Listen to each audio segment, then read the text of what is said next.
Good morning बच्चों। प्रदूषण के बारे में तुम लोग को पढ़ा रहे हैं, जैसे कि पर्यावरण सुरक्षा एवं संरक्षण। और इसका पहला है प्रदूषण दूर करने के उपाय। प्रदूषण दूर करने के उपाय, प्रदूषण माने जितनी गंदगियाँ होती है उनको हम कैसे दूर करेंगे और उसके बारे में हमको जो है सोचना चाहिए, उसका उपाय करना चाहिए। और हम और आप ही लोग उसके उपाय के बारे में सोचेंगे। जितनी गंदगियाँ है उसको कहाँ पे, किस स्थान पे रखेंगे। जब रखेंगे तो हम लोग को ऑटोमेटिक जो है वो जो है प्रदूषण दूर हो जाएगा। और प्रदूषण के अर्थ और उपाय जो है, वायु प्रदूषण को दूर करने के उपाय। वायु प्रदूषण को दूर करने के लिए वायु तो जब चलता है तो हम लोग को बता के थोड़ी ना चलता है कि हमारा हवा तेज रहेगा या हमारी वो रहेगी। वायु जो है अपने स्थान से एक स्थान से दूसरे स्थान जो है बहुत तेजी के साथ जब उड़ता है तो वो अपने साथ कंकड़ पत्थर बालू रेत कीटाणु सारी चीजें जो है उड़ाता हुआ चला जाता है और जगह जगह स्थान पे क्या करता है, छोड़ देता है। तो हम तो ये नहीं जानेंगे, अगर आता है बहुत तेज आंधी तूफान आता है तो हमको क्या करना चाहिए, तुरंत जो है उसको दूर कर देना चाहिए, झाड़ झूड़ के साफ सुथरा करके उसको रख देना चाहिए। पहला, वैज्ञानिकों का मत है कि यदि संपूर्ण धारा का 33% भाग वन से घिरा हो तो वायु प्रदूषण की हानियां पहुंचती है। दूसरा पॉइंट है, कारखाने के आबादी से दूर खोला जाए। क्या कारखाने और ये सब जो है जहाँ से धुआं निकलता है उसको शहर से बहुत दूर करना चाहिए, क्योंकि वो वायु में क्या होता है, मिल जाता है और जब वायु में मिलता है तो प्रदूषण हो जाता है। तो इसलिए हमको कल कारखाना बहुत दूर खोलना चाहिए और तो उनकी चिमनियों को अधिक ऊंचा करके उससे निकलने वाले धुआंओं को साफ करने के लिए विशेष फिल्टर का प्रयोग कर। फिल्टर जैसे नहीं होता है साफ हो, हमको तुरंत क्या आते हैं, फिल्टर का प्रयोग कर लेना चाहिए। जब हम फिल्टर का पानी नहीं पीते हैं उसी तरह फिल्टर के धुआं निकलने के लिए हम लोग कर लेंगे कि गंदगियों को वो एक जगह एकत्र कर ले और धुआं साफ करके निकले, वो हम लोग के लिए हानिकारक नहीं होगा। तीसरा पॉइंट, गोबर का कूड़ा करकट को इधर उधर फेंक कर आबादी के बाहर किसी भी गड्ढे में डालना चाहिए। क्या वो गोबर को गाय भैंस अगर पालते हैं, जीव जंतु पालते हैं, तो उसका जो गोबर आदि होता है उसे जो है इधर उधर नहीं फेंकना चाहिए, एक गड्ढा खोद के उसी में डाल देना चाहिए। वो बहुत से काम आता है, कभी खाद के काम आता है, कभी गैस बनने के काम आता है। तो ये हमारे को गोइठा बन जाता है, कंडा जिसको कहते हैं, वो सारी चीज़ें हमारे उपलब्ध हो जाती है। उसके बाद जो है वाले वाहनों का प्रयोग कम करना चाहिए। वाहन का प्रयोग कम, जो धुआं देते हैं, गाड़ी एक्सीलेटर लेने पर धुआं देते हैं, तेज रफ्तार से धुआं चलने पे, उसको जो है हम लोग को कम करना चाहिए। दूसरा जो है वायुमंडल में SO2 तथा CO2 जैसे विषैले गैस की मात्रा कम होगी। क्या होता है ये सब मात्रा, गैस का ये वो है फार्मूला है, SO2 तथा CO2 जैसे विषैले गैस की मात्रा कम होनी चाहिए।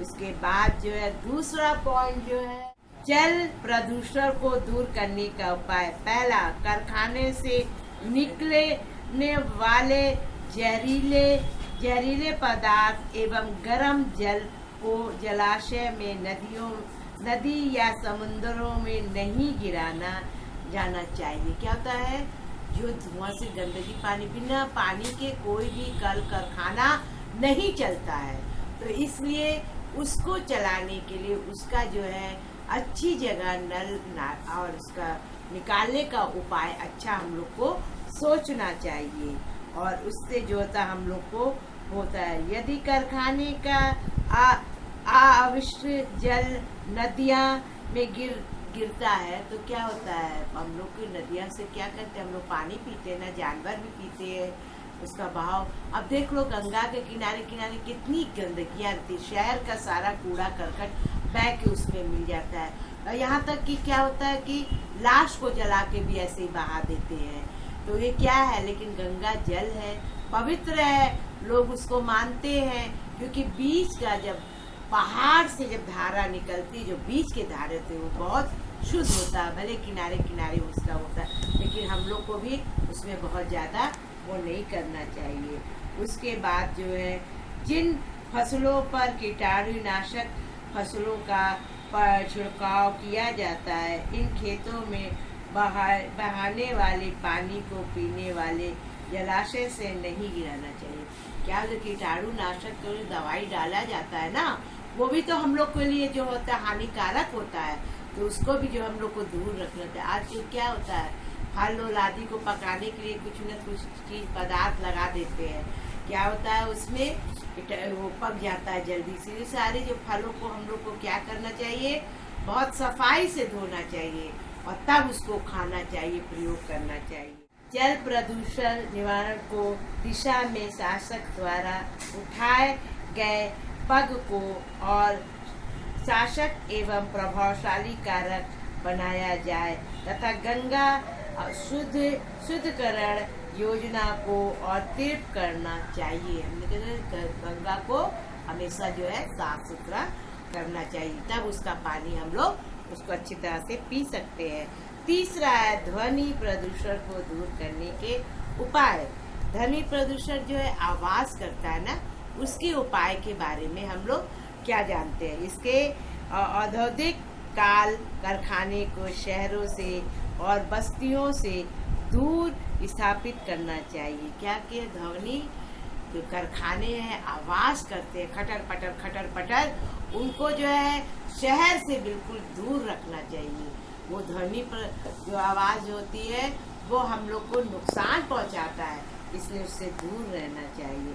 दूसरा, खटर मोटर गाड़ी ट्रक आदि को आवासीय क्षेत्र में निकालने पर रोक लगानी चाहिए। क्या हुआ है, जो है मोटर गाड़ी बड़ी बड़ी गाड़ियां चलती है जो आवाज करती है, उनको हम लोग को क्या करना चाहिए, बहुत दूर रखना चाहिए, और उससे जो होता है हम लोग को फिर आवाज सुनाई नहीं देगा। उसके बाद जो है पाँव पर और विवाहों के अवसर पर आतिशबाजी एवं पटाखे का उपयोग भी रोक लगाना चाहिए। आतिशबाजी और पटाखा जो हम लोग बजाते हैं ना, उसका भी रोक लगा, क्योंकि उसकी धुआं से जो होता है प्रदूषण होता है, उसमें जो है गंधक रहता है, वो हम लोग को जो होता है गले में जो होता है उसके धुआं से भर जाता है और हम लोग को परेशानियां होती है। और शास्त्रों के उपयोग पर रोक लगानी चाहिए। तेज बजने वाले लाउड स्पीकर को रोक लगाना चाहिए। क्या कहते हैं, तेज बजने वाले लाउड स्पीकर को जो है रोक लगाना चाहिए। सरकार जो होती है अब कहती है कि जल्द से जल्द आप लोग सब चीज को बंद करिए, उसकी आवाज को नहीं करिए। उसके बाद जो है मृतक प्रदूषण को जो है दूर करने के उपाय। जैसे चौथा पॉइंट है मृतक जमीन पर जो भी प्रदूषण होता है उसको दूर करने का उपाय हर चीज का उपाय सोचा जाता है ना, कोई ऐसे डायरेक्ट नहीं हो जाता है, कोई चीज का संविधान जो है खोजा जाता है। जैसे कि खतरनाक कीटाणु और बकनाशक के जैसे दवाओं का खेत में इस्तेमाल कम करना चाहिए। मतलब जो दवाइयों का इस्तेमाल करते हैं ना, कीटाणु जो खेत में लग जाते हैं ना, उसका भी उपयोग जो है बहुत कम कर। उसकी जहरीला होता है, वो जहरीला हमारे लोग के सांसों में आता है, हम लोग को परेशानियां बहुत उठानी पड़ती, इसलिए उसको भी दूर रखना चाहिए। का संतुलित इस्तेमाल करना चाहिए। हर चीज़ का जो है संतुलित इस्तेमाल, ज़्यादा चीज़ नहीं इस्तेमाल करना चाहिए। जो हानिकारक होते हैं उनको कम पानी में डालकर उसका प्रयोग करना चाहिए। उसके बाद रेडियो प्रदूषण रोकने और दूर करने के उपाय। बमों का अन्य नाभिकीय बमों के निर्माण का प्रयोग पर रोक लगाई जानी चाहिए। जल व थल में नाभिकीय विस्फोट पर अत्यंत कानून और बनाकर रोक लगानी चाहिए। विश्व में मानव जाति का मंगलम करने के लिए अणु प्रक्रियाओं का साफ सुथरा एवं विकसित कीटाणुओं का विकासित किया जाना चाहिए। ये सारी चीज़ कीटाणु जो होती है उनको हमको दूर करना चाहिए, सब चीज़ पे रोक लगाना चाहिए। और जब हम और आप ही रोक लगाएंगे तभी जो है ये कार्य होगा। ये नहीं कि उपाय में केवल अपना अपना फायदा सोचे, दूसरे का फायदा ना सोचे, तब तो ये बहुत बड़ा हानिकारक होता है। हम जब हम जो कल कारखाने को दूर नहीं करेंगे तो अपने लाभ के लिए तो हम पास खोल दिए, आपका तो फायदा हो गया, लेकिन जितनी जनता है वहाँ पे उसका क्या होगा, उसको नुकसान ही न पहुँचेगा।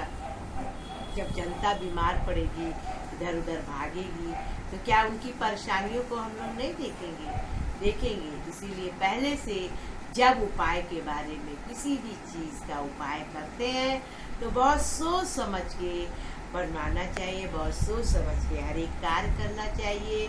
और अभी भी पर्यावरण का जो है चैप्टर बहुत बड़ा है, इसलिए आपको थोड़ा थोड़ा करके पढ़ा रहे हैं। आप सभी लोग जो है बहुत ध्यान से वीडियो को सुनिए और उसका उपयोग उठाइए और समझकर जब क्वेश्चन भेजेंगे तो आप लोग करिएगा। आप सभी को मेरा नमस्कार। बाय।